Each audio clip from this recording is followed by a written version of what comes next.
Welcome back. I'm Craig Anderson. Lisa Kay is on special assignment today. Jack Ladd is on the Midland City Council and running for re-election. Jack, welcome in. Thanks for having me. And the big issues, what do you see? Well, what do I see with in general, or what do you mean? Yeah, what are your big issues and plans for the future?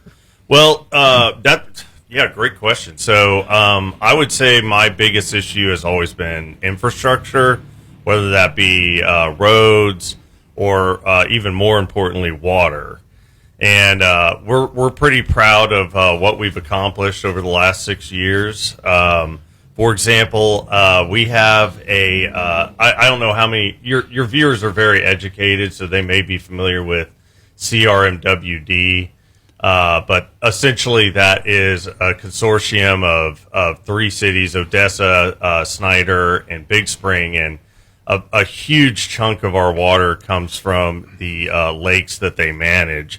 And we've had a contract with them for 50 years that had a take or pay, and we got that removed, and now we completely changed the contract, so it'll save the taxpayers $100 million over 30 years. So we're pretty proud of that, and also we're working very diligently with San Angelo and Abilene to get the Fort Stockton water pipeline going. So that would provide us with about 100 years of secure water, replenishable water source. And the Paul Davis Field we're rehabilitating that would provide us 13 million additional gallons a day. So I know that the county's having trouble with the water, but none of our water sources at the city actually are in Midland County. Can the county and city work together? Yeah, that's a top. I want to say the answer is yes. It's tricky for us though, because once we take on providing water to anybody, you have to do so into perpetuity as a city. That's the law. So, and as you know, the water infrastructure is so expensive out there. So we would need a lot of help from the county as far as getting pipelines out to them. I'm sure we'd be more than glad to sell them the water. It's just a question of how do we afford the infrastructure to get it out there. Pipelines don't come cheap. No, they do not. No. Yeah. All right, Jack Ladd is with us, and Jack is running for re-election to Midland City Council District 3, of course. Jack, tell us where that is. Yeah, that's the best way to describe it is Central Midland. It's got both of the high schools in it. 3 of the junior highs are in it. So, but best way I can describe it is like Goddard to downtown, and then Big Spring to Lee High School. So right in the middle. And so kind of Old Midland, would you say? Old Midland. Old Midland. Yes, sir. All right, 9/11 now on KWEL AM 1070 and FM 107.1. We are with Jack Ladd, who is a candidate for Midland City Council. And the City Council, of course, will be meeting. Well, you guys are going to be meeting here in a little while. Yeah, in 50 minutes. Would you be in favor? I hear talk about this. I don't get it, but some people say we need to have City Council meetings at night. Mm-hmm. Do you have any thoughts about that? Yeah, of course. I'd be fine with that. There's a few issues with it. The first is that we actually, it's I guess you could call it a double-edged sword, but our council's relatively young, and almost every council member has young children. So that, including myself, I've got an 8-month-old and a 2.5-year-old. So that's one issue. The other issue is paying staff overtime to do that. And we've done a couple of night meetings, and they just weren't very well attended. So I'm fine with it. I'm open to it. I think we just need to address those issues first. You talk about the council being young, and as I look down the list there on the city council, everybody is pretty young, but that reflects the median age of our community. Odessa, same thing. We are young out here in West Texas. Take a look around. When you walk around town, everybody, that guy walking out there, pretty young. Everybody's pretty young. Mm-hmm. Mm-hmm. I guess that's oil. That's oil. That's exactly right. And that's another reason that we've really had a focus on quality of place, so to speak. and getting things like Costco and Rudy's, and adding things like, for example, like at Beale Park, we had 62 soccer fields so that you don't have to drive all over the city with your multiple kids. And Reyes Mashburn, we had 6 tournament fields. And things like that are what we're hoping will encourage people that are young to not just make this an overnight stop on their next opportunity, but raise a family here and stay here. And we're hopeful that we can retain more young people in our community. Right, Jack Lyad on KWEL AM 1070 and FM 107.1, who is on the Midland City Council. Jack, what do young people, you're a young guy, what do young people, what do they want to do after hours, whatever, what do we want to do? Well, I'm not that young anymore. I want to take a nap generally, but I found that, restaurants are very important, and the Apex Center and other places that are providing pretty neat cuisine for people to have those experiences like you're in a big city, and also have things to do with the kids. So one of the things we're working on is the Wildcatter Trail, which we're raising almost all the money from state funding, from grant money. And that will be a trail that goes from the Midland Sports Complex all the way to UTPB. And one of the criteria we made for that was no one's going to use it unless they feel safe. We lost so many people on 191 to bikers and things like that. So having activities you can do for your kids, like the farmers market and other things like that are family friendly, I think are really important. And your thoughts on the new hotels? We got one. I think we have 3, don't we? Coming? Yes. Talk about those a little bit. Well, one, the biggest one, and I think would be a closest analog to the Marriott in Odessa, will be the Omni Hotel, which will have a ballroom, a steakhouse. It'll overlook Centennial Park, have a rooftop pool, and it'll really be a great addition to downtown, and really I think it's going to kickstart a lot of the revitalization of downtown. And we have a couple of boutique hotels going up that are also in the area, and I really think it's going to, you want to put your best face forward when people are coming into town. They want to have if they had a good time at your tournament and at their, whether it's soccer tournament, baseball tournament, what have you, or just they're coming here to the convention center for a convention, they're going to be more inclined to come back. And every time they do, that's just sales tax that is incredibly helpful to the city and county governments. Now, Midland's a great town. Odessa's a great town. I like Odessa too. But what do we do about all the dadgum trash? Yeah, that is such a bummer. It is such a bummer, especially on Loop 250. That was a huge problem. We have staff out there, city staff going out there cleaning it regularly now, and there's no easy solution because we have limited resources at the city and county to send our own people out there to do that. We've also instructed law enforcement to be heavily enforcing these littering laws, and we've seen an uptick in tickets for things like that, but it's just a really, really tough problem. And so there are places that you can volunteer to clean up, but right now we're utilizing all the city resources we currently have at our disposal to try and address that problem. Right, 9:18, and Jack, we'll bring in a call. Jack Lyad on the Midland City Council running for re-election, and you're on the morning show on KWEL. Good morning. Good morning. Morning. Hi, I have a question.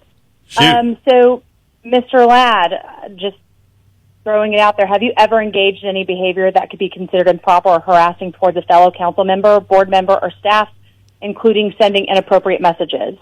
No. Okay. So So thank you. So if such claims were to be raised by others, how would you respond to those allegations? I would say provide me proof, because I certainly haven't done that. Okay.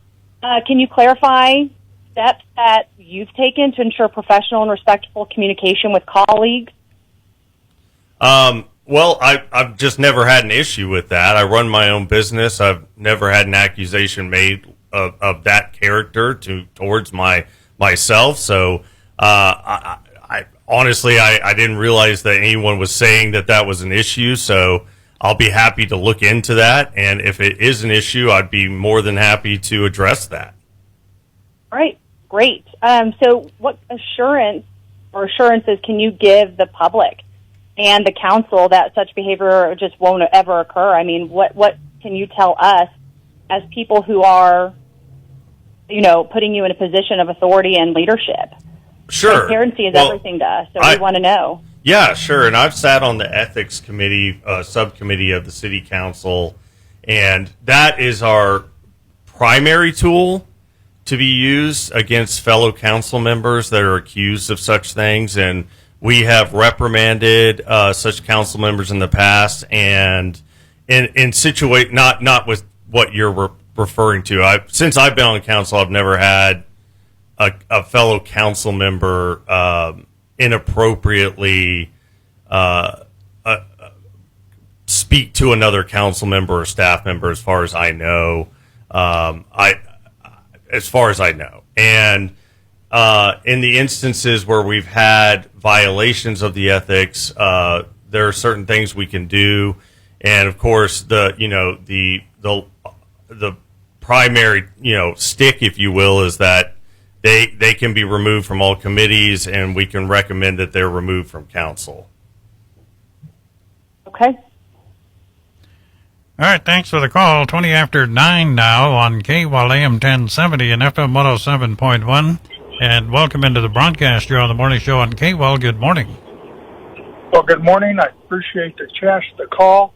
I'm calling once again regarding Fairgrounds Road from Front Street to Wadley and Wadley to 250. There's one stoplight. It's at Wadley. It is a drag strip from Front Street to Wadley, Wadley to 250. I've mentioned this to the previous mayor, to the current mayor. Now I'm mentioning it to you. There are a lot of kids on those new ball fields, and there are school zones, and there is no stoplight. And that road is dangerous. It's a 50-mile-an-hour speed limit. And every time I hear it, oh, yeah, we're working on it. We're working on it. Well, it's 3 years. When the hell are you going to start working on it? Thank you very much. Yeah, that's a great question. Okay, so I was writing that down. I plan to address that with our chief engineer, Gabe, today after council. Please reach out to me, and I'll get you a more detailed answer. But essentially, we've signed on to what's called Vision Zero, which is a initiative with TxDOT to get the fatalities on the road, whether they be vehicular or pedestrian, down to zero by 2050. So there's a lot of money coming in from the state right now, grant money and otherwise, to deal with specifically safety issues. And you're not the first person to tell me that. I know that we at the MPO, which I was the chairman of, commissioned a study for several streets, including Fairgrounds, on safety issues. So when it comes to specific lights and stop signs and whether we want to lower the speed limit, I'm in favor of doing all of those things. And especially with Midland High being there, we're going to have to do a lot of widening of roads, and among other things, and installing a lot of new safety precautions, including stoplights and stop signs. But I didn't catch the caller's name, but please reach out to me, and I'll get you a very detailed explanation. Are you probably not happy with what has to happen over by the new Midland High School as far as roads? Oh, yeah. No, not thrilled about that at all. That was a tough pill to swallow. Long story short, when the MISD bond passed, they didn't include roads in the bond. And so now we're faced with a situation where if we do nothing, which we can do, we could do nothing, Wadley would remain at that point where the New Midland High would be literally a 2-lane road, one lane.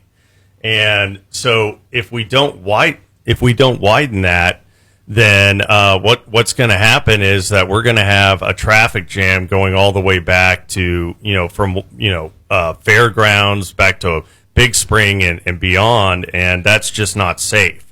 And I was of the impression that MISD would not be widening that road if we did not. So it was a question between, do we have to pay for something that we didn't do, or do we do the right thing and just address the problem, because this is a Midland problem at large? And I just ended up going with that conclusion that if we don't do it, nobody will. And if we don't do it, it's going to come back to haunt us, because that's going to be a traffic nightmare. Jack, we'll say hi to another call. Welcome into the broadcast. You're on the morning show with City Councilman Jack Ladd. Good morning. Good morning. I just had a quick question. Yesterday I saw a comment on Facebook about the section of the loop over by Todd Road, where you have to exit off and then get back on the loop. Anyway, I saw a comment where a guy was saying that they're finally about to start construction on that stretch to connect the loop entirely all the way around.